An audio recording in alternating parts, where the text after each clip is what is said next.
The rain poured heavily, each drop bouncing off the windshield of Martin's old pickup truck. The wipers struggled to keep up, squeaking in their futile attempt to clear his view. The beam from his headlights seemed to be swallowed whole by the thick blanket of night, leaving only the ghostly outlines of trees to mark the boundaries of the narrow country road. Martin squinted, his knuckles white as he gripped the steering wheel. Hollow Road was notorious for its sharp turns and steep drops, and on a night like this, he could almost hear his mother's voice warning him about dangerous roads and strangers. "Be careful out there, Marty," she'd say. But Martin had been late leaving work, and he wanted nothing more than to get home to his small, empty apartment, take a hot shower, and collapse onto his bed. The long hours at the factory had left him exhausted, and he couldn't afford any more time off. He was startled from his thoughts by a sudden movement on the side of the road, a figure standing under a lone, flickering street lamp. Martin slowed down, his foot easing off the accelerator. As he drew closer, he saw that it was a young woman, drenched from head to toe, her long dark hair plastered to her face, her clothes clinging to her slender frame. She looked lost, scared, and very alone. Martin's heart pounded in his chest. He knew it wasn't wise to pick up hitchhikers, especially not on such a desolate stretch of road, but something about the way she looked, so fragile and vulnerable, tugged at his conscience. He couldn't just leave her out there in the rain. He rolled down his window as he came to a stop beside her. "Do you need a ride?" he called out, trying to make his voice sound kind but not overly inviting. The woman stepped closer, and Martin could see her eyes, large and shimmering with gratitude. "Yes, please," she replied, her voice soft and melodic. "I'm trying to get to my parents' house. It's just a few miles down the road." Martin hesitated for a moment, then nodded. "Hop in," he said, unlocking the passenger door. She climbed in, her movements graceful despite her soaked appearance. The interior of the truck felt suddenly smaller, her presence filling the space with an inexplicable tension. "Thank you," she said, her voice barely above a whisper. She shivered slightly, and Martin reached over to turn up the heat. "I'm Martin," he said, trying to ease the awkward silence. "What's your name?" "Alice," she replied, looking straight ahead. Her hands were folded neatly in her lap, and Martin noticed how pale they were, almost translucent in the dim light of the dashboard. "Nice to meet you, Alice," Martin said, glancing at her before focusing back on the road. "What were you doing out here? There's not much around these parts." Alice didn't respond immediately. She seemed to be lost in thought, her gaze fixed on the road ahead. After a long pause, she said, "I was visiting a friend, lost track of time, and my car broke down." Martin nodded, though her answer didn't entirely make sense to him. "Well, you're lucky I came by. Not many cars take this road at night." Alice turned her head to look at him, her eyes catching the light for a moment. There was something strange about them, a depth that made Martin feel as if she could see right through him. "Yes," she said, a faint smile touching her lips. "I suppose I am." They drove in silence for a few minutes, the sound of the rain drumming on the roof the only noise between them. Martin found himself glancing at Alice out of the corner of his eye. There was something off about her, something he couldn't quite put his finger on, but before he could dwell on it, she spoke again. "It's just up ahead," she said, pointing to a small turnoff that led to a narrow tree-lined driveway. Martin slowed down, his headlights illuminating a rusted metal gate that stood slightly ajar. "This is it?" he asked, skeptical. The place looked abandoned, the driveway overgrown with weeds and the house barely visible through the trees. "Yes," Alice said, her voice firm. "My parents' house." Martin shrugged and turned onto the driveway, the truck bumping over the uneven ground. As they approached the house, he could see it more clearly. It was an old two-story structure, the paint peeling and the windows dark. A chill ran down his spine, but he told himself it was just the cold and the rain.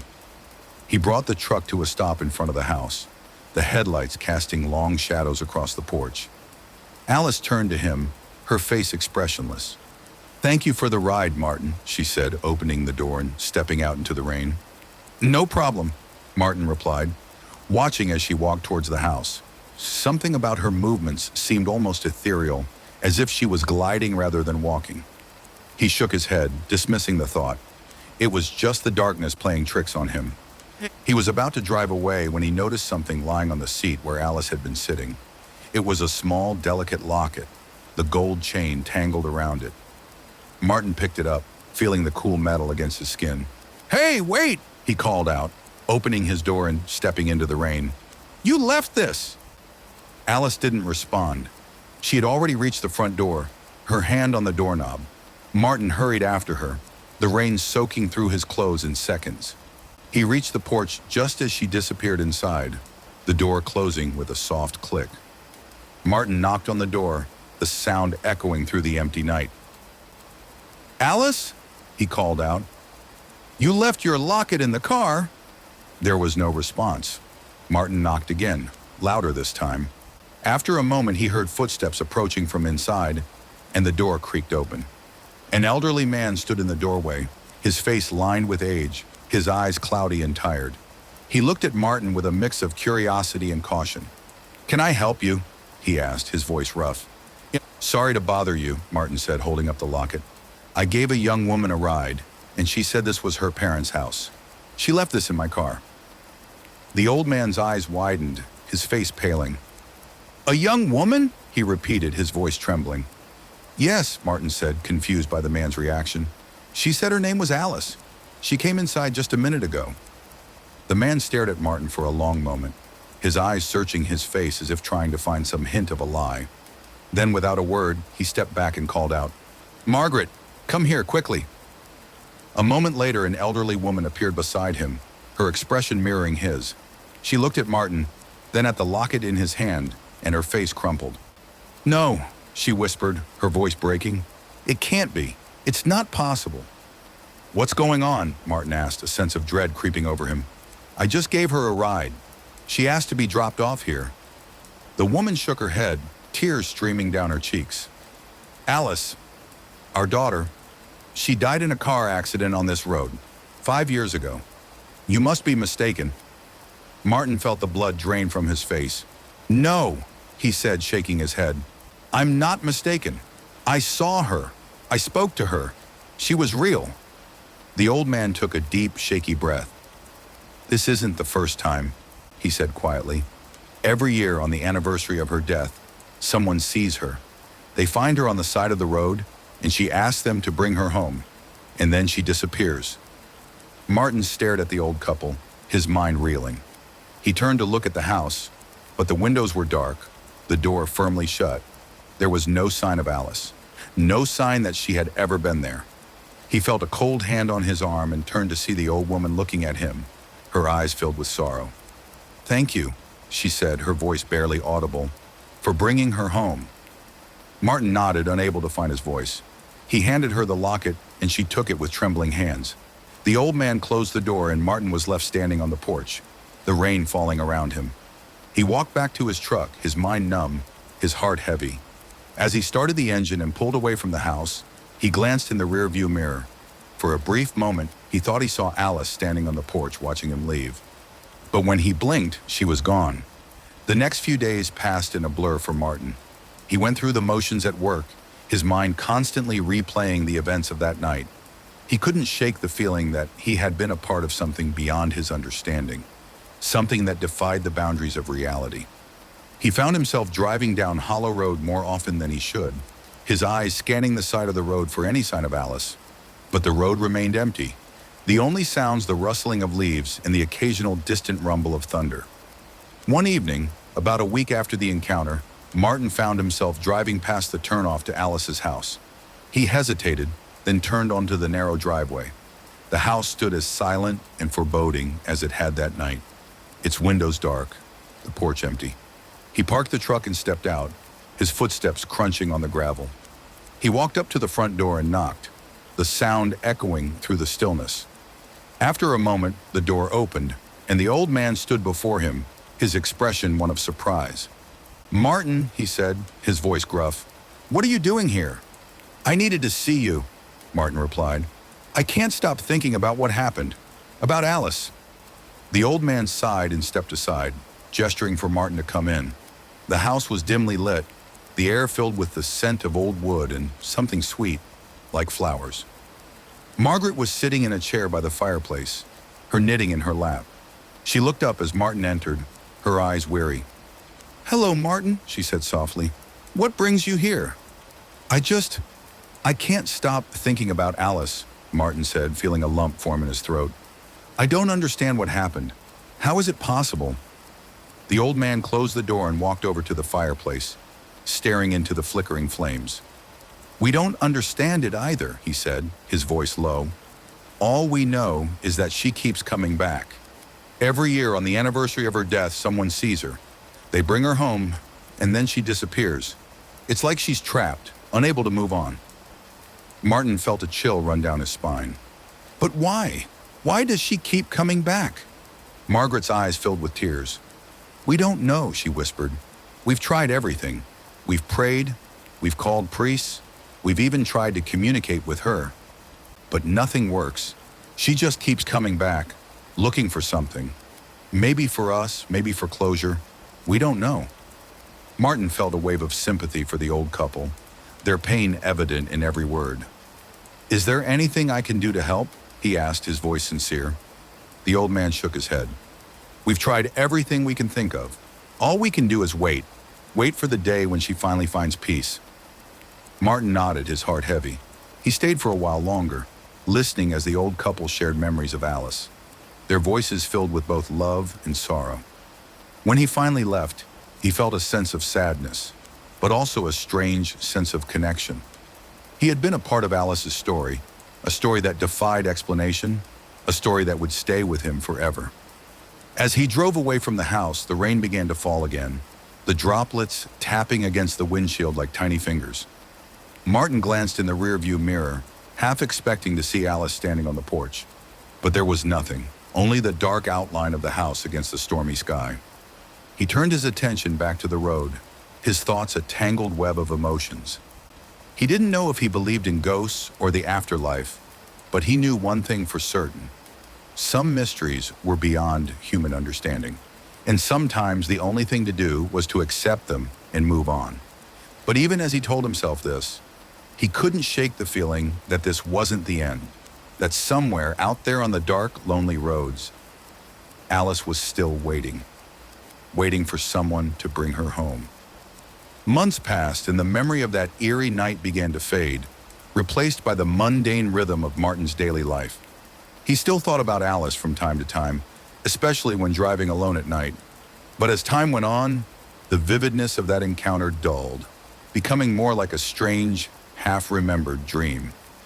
One evening, as Martin was leaving the factory, he noticed a flyer on the bulletin board near the entrance. It was a missing persons notice, a photo of a young woman with long dark hair and a bright smile. Her name was Emma, and she had gone missing a week ago while driving on Hollow Road. Martin's heart skipped a beat as he stared at the photo. There was something eerily familiar about her, something that tugged at the edges of his memory. Without thinking, he tore the flyer from the board and hurried to his truck, his mind racing. He drove to the local police station, his hands shaking as he clutched the flyer. The officer at the front desk looked up as he approached, a look of mild curiosity on his face. "Can I help you?" the officer asked. "I think I know where this girl might be," Martin said, his voice unsteady. "I saw her, or someone like her." The officer frowned and took the flyer from Martin's hand. "What do you mean? Where did you see her?" Martin hesitated, then told the officer about Alice, about the night he had picked her up, about the old couple and their tragic story. As he spoke, he realized how crazy it all sounded, like something out of a ghost story, but he had to say it, had to share what he knew. The officer listened patiently, his expression unreadable. When Martin finished, there was a long silence. Then the officer nodded slowly. "You're not the first to tell us a story like this," he said quietly. "We've had reports over the years, people claiming to have seen a young woman on Hollow Road, asking for a ride home. But by the time we get there, there's no sign of her." Martin felt a chill run down his spine. "So you think—" The officer sighed. "I don't know what to think. We've investigated every report, but we've never found anything. No evidence, no witnesses, just stories. But—" He looked down at the flyer, his eyes sad. "We'll keep looking. We have to." Martin nodded, a sense of helplessness washing over him. He had hoped that by coming here, he could do something to help, to make sense of the strange events that had unfolded on that rainy night. But all he had were more questions, more uncertainties. As he left the station, the sun was setting, casting long shadows across the parking lot. Martin got into his truck and sat there for a moment, staring at the horizon. He knew that Emma's disappearance would haunt him, just as Alice's story had. He couldn't shake the feeling that they were connected, bound by some unseen force that defied logic. He started the truck and pulled out onto the road, the engine humming beneath him. As he drove, his thoughts wandered back to Hollow Road, to the old house hidden among the trees, to the ghostly figure of Alice standing on the porch. He knew he would never forget her or the strange, haunting encounter that had changed his life. And as he drove into the gathering darkness, he couldn't help but glance in the rearview mirror, half expecting to see a familiar face staring back at him. But there was only the empty road, stretching out behind him, fading into the night. Yet somewhere deep inside, he knew that the story wasn't over, that there were still secrets hidden in the shadows, still whispers waiting to be heard, and that one day, perhaps, he would find himself back on Hollow Road, the rain falling around him, the night closing in, as he once again faced the unknown. But for now, all he could do was drive, the road stretching out before him, the headlights cutting through the darkness as he tried to outrun the ghosts of the past. Months turned into years, and Martin moved on with his life. He met someone, got married, and even moved to a new town, far away from Hollow Road. The memories of that night, of Alice and the strange events that followed, faded into the background, becoming just another ghost story he occasionally told at parties. Life was good, ordinary. The shadows of the past seemed to have loosened their grip, allowing him to breathe freely. He and his wife, Emily, often took long drives on weekends, exploring the countryside, enjoying the simple pleasure of each other's company. They never ventured near Hollow Road. Martin never even mentioned it to Emily. It was a part of his past he preferred to keep buried. One crisp autumn evening, as they were driving home from a weekend getaway, Emily turned to him, a curious look on her face. "You know," she said, "I've always been fascinated by ghost stories. Do you believe in them, Martin?" Martin glanced at her, his grip tightening on the steering wheel. "I don't know," he said carefully. "Why do you ask?" Emily shrugged, a playful smile on her lips. "I don't know. I guess I just like the idea that there's more to life than what we can see. That maybe, just maybe, there's something out there watching over us." Martin forced a smile, though his heart was pounding. "Maybe," he said, his voice sounding hollow even to his own ears. "But I think some things are better left alone." Emily looked at him, a knowing gleam in her eyes. "You have a story, don't you?" she said, her voice soft. "Something you're not telling me." Martin hesitated, his mind flashing back to that rainy night, to the old house on Hollow Road. He had never told Emily about Alice, about the strange, haunting experience that had changed him forever. He had kept it locked away, a secret he was unwilling to share. "Maybe," he said finally, his voice low, "but it's a story for another time." Emily nodded, sensing his reluctance. She reached over and squeezed his hand, a gesture of understanding. "Whenever you're ready," she said, "I'll be here to listen." Martin nodded, grateful for her support. They drove on in silence, the landscape passing by in a blur. The sun was setting, casting a golden glow over the fields, the sky painted with hues of pink and orange. It was a beautiful evening, peaceful and calm. But as the darkness fell and the road stretched out before them, Martin couldn't shake the feeling that somewhere, in the shadows, a figure was watching, waiting. And in the stillness of the night, he thought he heard a voice, soft and melodic, calling out to him from the past. "Martin?" He shook his head, dismissing the thought. It was just his imagination, a trick of the mind. But as they drove into the night, he couldn't help but glance in the rearview mirror, half expecting to see a familiar face staring back at him. But there was only the road, stretching out behind them, fading into the darkness. And somewhere, far away on a lonely road shrouded in shadows, a young woman waited, her eyes filled with a sorrow that time could not erase, her spirit bound to the place where her life had ended. But her story lived on. Thank you for listening. We hope you've enjoyed the story. Don't forget to like, subscribe, and hit that bell button, and we'll notify you when the next story comes out.